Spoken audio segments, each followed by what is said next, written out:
मेरे सभी श्रोताओं को मेरा प्यार भरा नमस्कार।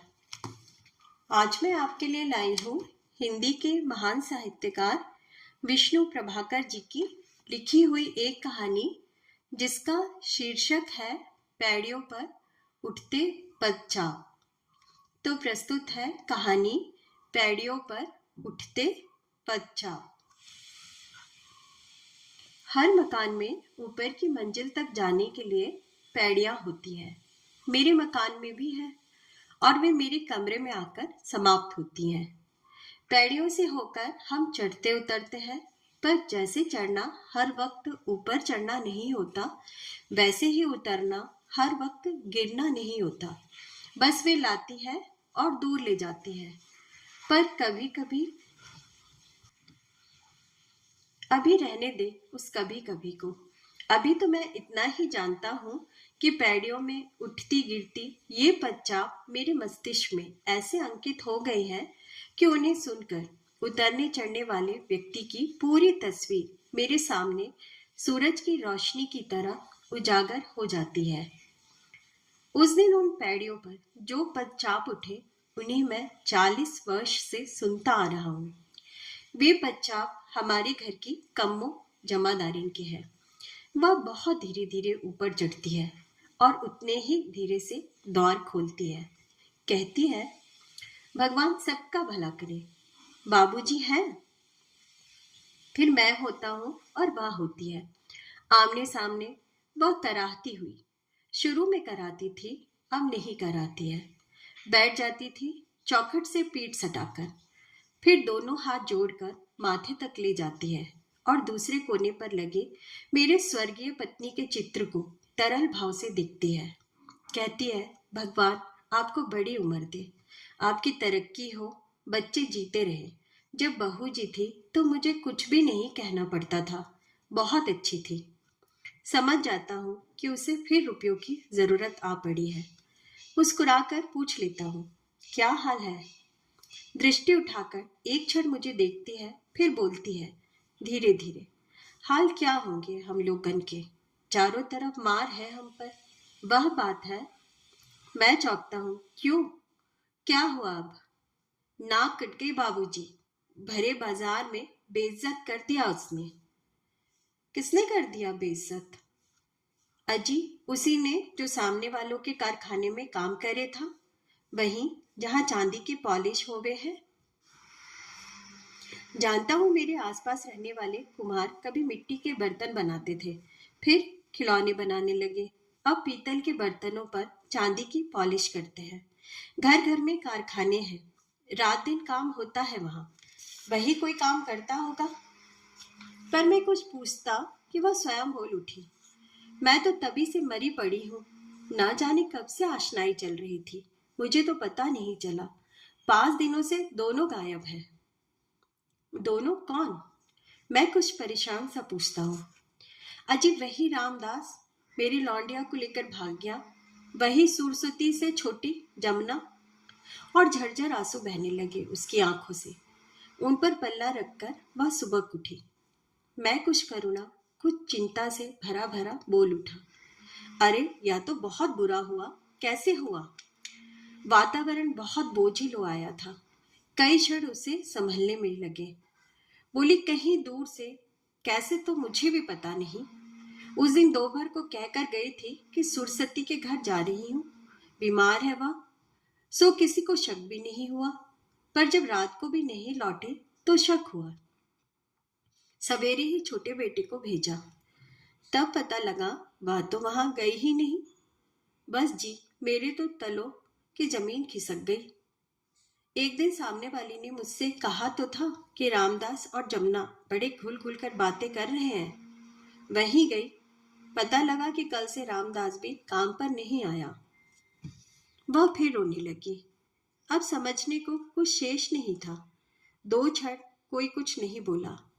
फिर पहल मैंने ही की। पूछा, कुछ पता लगा? वे अब है कहाँ? वह पता लगाकर ही आपके कने आई हूँ। रामदास उसे अपने गांव ले गया है, तब से दोनों वहीं हैं। पुलिस में रिपोर्ट की? क्या होगा उससे? कौन सुनता है हम लोगन की? दोनों बालिग है। पुलिस पकड़ भी लाए तो मेरी लौंडिया क्या बचेगी और बर्बाद होगी। घर आई तो उसका भाई हड्डी तोड़ देगा, तभी से चिंगाड़ मार रहा है। वह फिर आंखों पर पल्ला रखकर सुबह उठी। मैंने धीरे से पूछा, रामदास तो ऊंची जात का है ना? जी हाँ, कोई बनिया है। तो यूं क्यों नहीं सोचती कि तेरी बेटी ऊंची जाति वाली के साथ गई? और फिर मैं अपना वाक्य पूरा कर पाता कि वह भवक उठी। कैसे ऊंची जात? अपनी जात से तो बाहर गई, मुंह नहीं दिखा सकती किसी को मैं। घर घर में चर्चा है, सभी मुंह बिचका बिचका कर कह रहे हैं कि कम्मों की लौंडिया रामदास बनिए के साथ भाग गई, जहर घोल गई हरामजादी मेरी जिंदगी में। पारो की कहानी तो आपको पता होगी। कौन पारो? आय हाय, जैसे जानी ही ना। आपके घर के सामने तो रहे थे। गोरी चिट्टी बुढ़िया, कैसी जबान चली थी उसकी। सर थर थर कांपे थे उसके सामने। पर कुमति कब जाग जाए कौन जाने है। 40 पार कर चुकी थी जब लल्लू ब्राह्मण के साथ भागी थी। जवान बेटे थे पर कै दिन रही। 1 साल में सब निचुड़ गया तो लौट आई मियाँ के घर। बेटों ने कितना मारा था, हाड़ गोड़ तोड़ दिए थे। कुछ दिन बाद लाश ही निकली घर से। क्या दबदबा था और क्या मौत हुई। जैसे सचमुच पारो की लाश पड़ी थी हमारे सामने। दोनों कई क्षण स्तब्ध मौन भीतर ही भीतर घुटते रहे। मेरे मन के पटल पर पहले तो पारो की हुंकार गूंजी, फिर याद आया एक दिन कम्मो भी तो ऐसे ही चीखी थी। इन्हीं पैड़ियों से चढ़कर आई थी ऊपर, पर बैठी नहीं, खड़े खड़े ही कहा था, मुझे कुछ रुपये चाहिए। क्यों चाहिए? क्या हुआ? क्या हुआ? होने को बचा है कुछ। हमारे मंदिर की जमीन पर कब्जा कर लिया है दवाखाना वालों ने। गरीबों का मुफ्त इलाज करने का ऐलान कर रहे हैं और गरीबों को ही भगवान का नाम न लेने देवे। हम छोटी जात वालों को हर तरह दबावे हैं। ये ऊंची जात वाले हिंदू पीटे, मुसलमान भी पीटे, लेकिन अब हम नहीं दबेंगे। आप तो जाने हो, वाल्मीकि ऋषि हमारी जात के तो थे। विनी का मंदिर है वह। कहते हैं कि रामायण उन्होंने ही लिखी थी। हमारे लीडरों ने कहा, जुलूस निकालो, मुकदमा करो, हम साथ हैं। सो बाबूजी, उसी के वास्ते रुपये चाहिए, मना मत करना। अगर कर दूं तो समझ लूंगी आप भी ऊंची जात वालों के तरु हैं। पर मैं जानू आप है नहीं। बिना एक शब्द कहे जो मांगा वह उसे दे दिया। जाते जाते उस दिन उसने हाथ नहीं जोड़े थे। कहा था, बाबूजी अब आप हमारे पैसे बढ़ा दीजिए। मैंने कोई जवाब नहीं दिया था। ऐसा नहीं कि वह रुपये लौटाती नहीं थी, उसकी उजरत में से कटते रहते थे और सरकारी नौकरों की तरह उजरत बढ़ाने की मांग वह बराबर करती रहती थी। पर उस दिन वह सचमुच दुखी थी, बार बार रो पड़ती थी। कई क्षण चुपचाप बैठी रही, फिर एकाएक बोली, मैं एक बात पूछूं बाबूजी? क्या? ये ऊंची जात वाले हमारी बहू बेटियों को भगा ले जा रहे हैं बहला फुसलाकर। मन भर जा है तो छोड़ दे है मरने को, चुसे आम की तरह। मान लो ना भी छोड़े, पर एक बात क्यों नहीं करते वे? अपनी बहू बेटियों को हमारी जात में क्यों ना आने दे? आपने भी कह दिया जमुना ऊंची जात में गई है, पर उनकी बेटी आई हमारे घर में हमारी तरह रहने को। मैंने उसकी आंखों में झांका, कितना दर्द था उनमें। तर्क के लिए मैं कह सकता था, कहा भी कि डॉक्टर अंबेडकर की पत्नी ब्राह्मण है, लेकिन उसने बीच में ही टोक दिया मुझे। तीखे स्वर में बोली, विन की बात जान दो, वे तो ऊंची जाति वालों को तरो हो गए। मैं हम लोगन की बात कहूं, हम लोगन में हमारी तरो रहे तो जाने। प्यार हो तब तो आवे रहने को। रहने दो प्यार व्यार को, जिस्म की भूख है सब, और हो भी जाए आशनाएं तो भी ऊंची जात की लौंडियां हमारे घरों में आकर नहीं रहेंगी।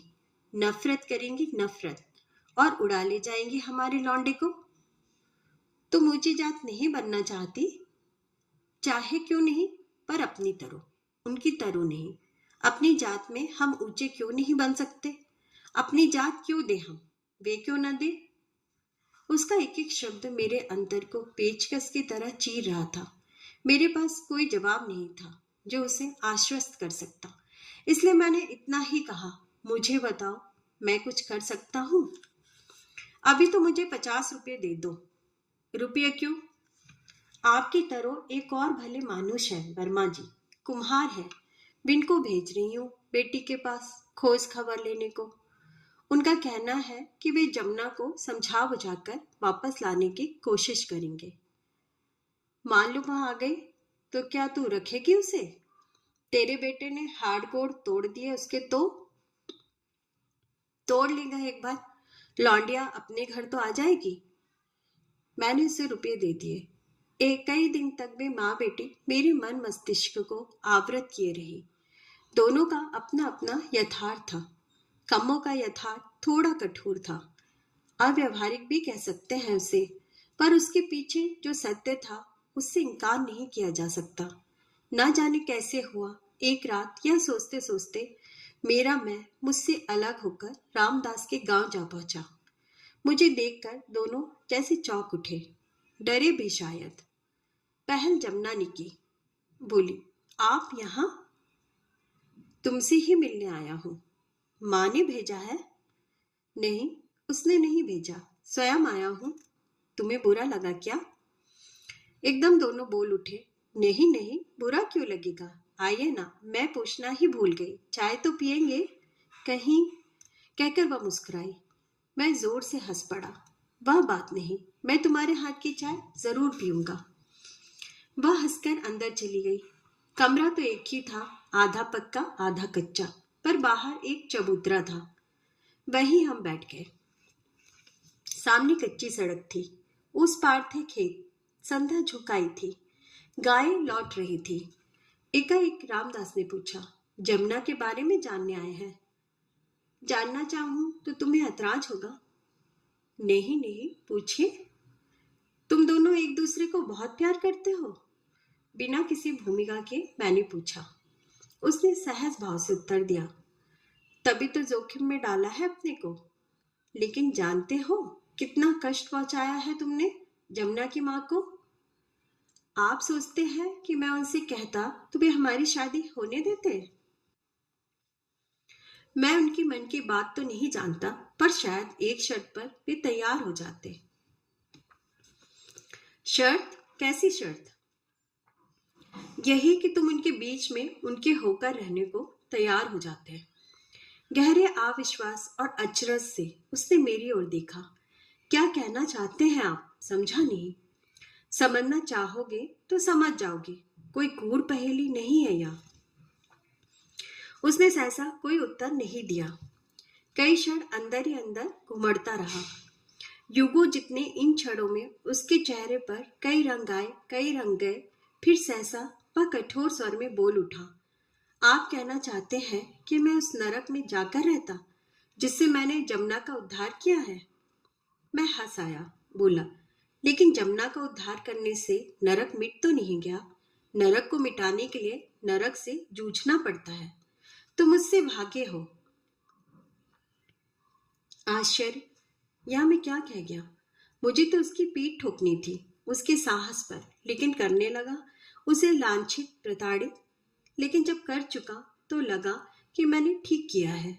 उसने जो कुछ किया ऊंचे आसन पर बैठकर किया, कृपा भाव से किया।